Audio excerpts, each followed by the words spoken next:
नमामि शारदाम। आशा है आप सभी लोग कुशल एवं स्वस्थ होंगे। हमारा आज का विषय है मुंशी प्रेमचंद। मुंशी प्रेमचंद का जन्म वाराणसी के लम्ही गांव में हुआ था 1880 ईस्वी में। लम्ही गांव में ही उनकी प्रारंभिक शिक्षा हुई।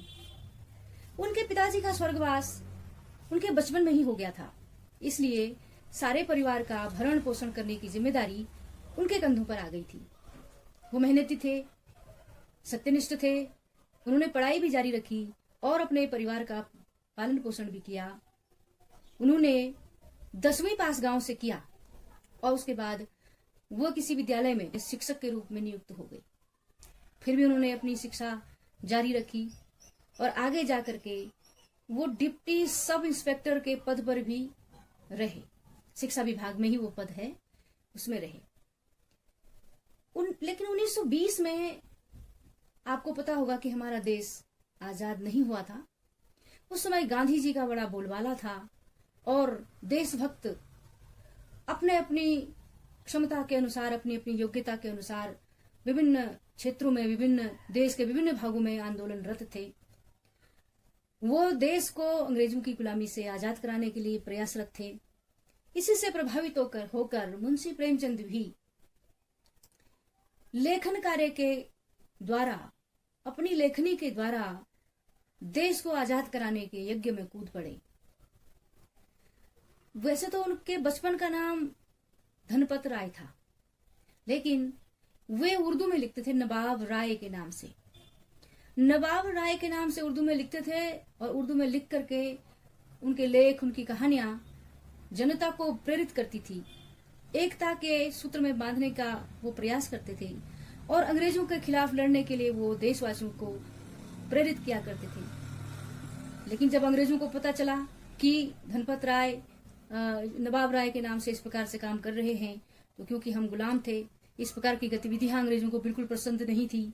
जो भी देश को आजाद कराने की बात करता था, अंग्रेज उसके खिलाफ हो जाते थे और उसको कड़ी से कड़ी सजा देते थे।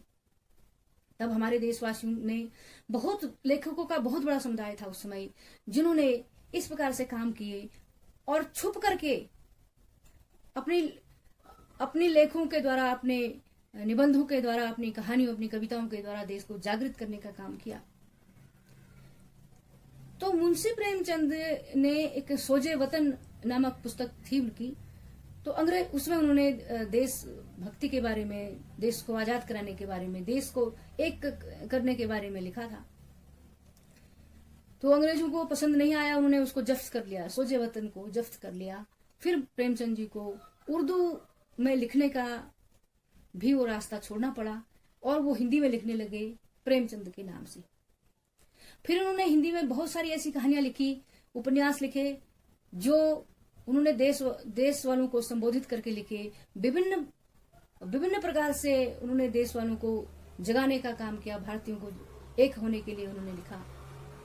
तो दो बैलों की कथा कक्षा 9 में उनकी एक प्रसिद्ध कहानी है।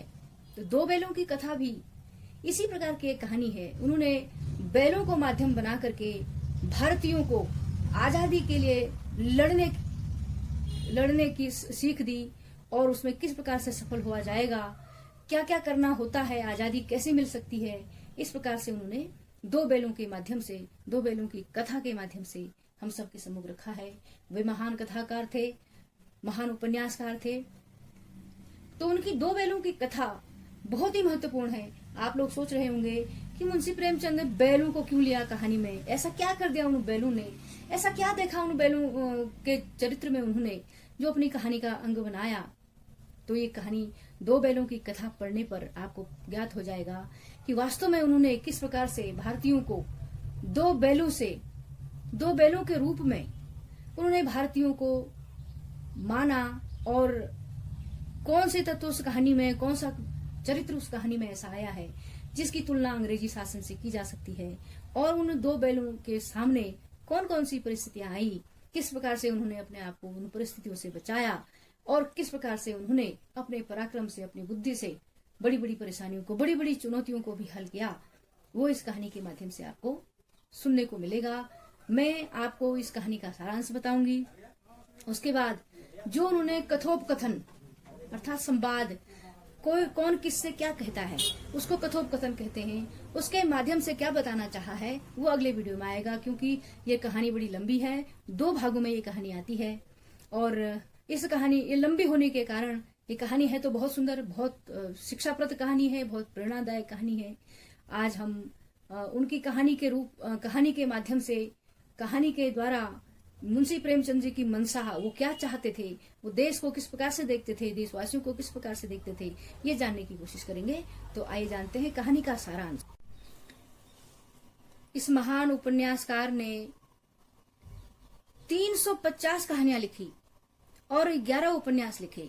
इन कहानियों का, उपन्यासों का संकलन मानसरोवर के नाम से विख्यात है और ये पढ़ने लायक, उन्होंने बहुत अच्छी कहानियां लिखी हैं। बहुत प्रसिद्ध उनके उपन्यास हैं, निर्मला, करवला, रंगभूमि, कर्मभूमि, सेवा सदन, और कहानियां भी उनकी बहुत पठनीय हैं, जैसे 2 बैलों की कथा और कफन, पूस की रात। इस प्रकार से बहुत सारी कहानियां पठनीय हैं। आप लोग जरूर मुंशी प्रेमचंद की कहानियों को पढ़िए, उपन्यासों को पढ़िए। उन्होंने तत्कालीन समाज का जीवंत चित्रण अपनी रचनाओं में किया है, इसीलिए उनको महान कथाकार कहा जाता है। अब 2 बैलों की कथा का सारांश आपको अगले वीडियो में बता दिया जाएगा, क्योंकि ये वीडियो काफी लंबा हो जाएगा। तो आप लोग तैयार रहिए अगले वीडियो के लिए। तब तक आप लोग पढ़िए मुंशी प्रेमचंद की क्या क्या रचनाएं हैं और उन्होंने कितनी समाज की कितनी सारी चीजों को, कितनी सारी बातों को उसमें समाहित किया है।